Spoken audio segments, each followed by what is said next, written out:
આમ આદમી પાર્ટી જે સામાન્ય માણસો માટેની પાર્ટી છે, જે લોકોનો અવાજ છે, એનેથી હું પ્રેરિત થઈ અને આજે હું જોડાઈ રહી છું. અને એક મારું આપ સૌને એક કહી દઉં કે આંદોલન દરમિયાન જ એક મારો ચહેરો પ્રખ્યાત નહોતો. આંદોલન પહેલા પણ છેલ્લા 15 વર્ષથી બહેનો દીકરીઓ માટેની એક હું અવાજ રૂપે અડધી રાતનો હોકારો હતી અને હજી પણ છું અને આગળ જતા પણ બહેનો દીકરીઓ માટે હંમેશા હું ઊભી રહીશ.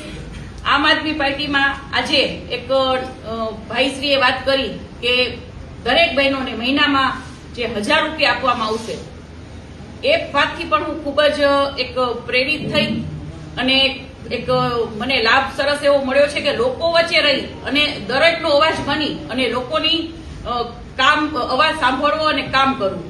આજે આપ જોઈ રહ્યા હશો કે બીજી બધી પાર્ટીઓ હોય છે એ ખાલી વાતો કરે છે, પણ આમ આદમી પાર્ટી જોઉં છું ઘણા ટાઈમથી કે વાતો નથી કરતા, તરત રિઝલ્ટ લઈ આવે છે. ઘણા બધા એવી બધી એક વાતો છે કે કરી એટલી ઓછી છે.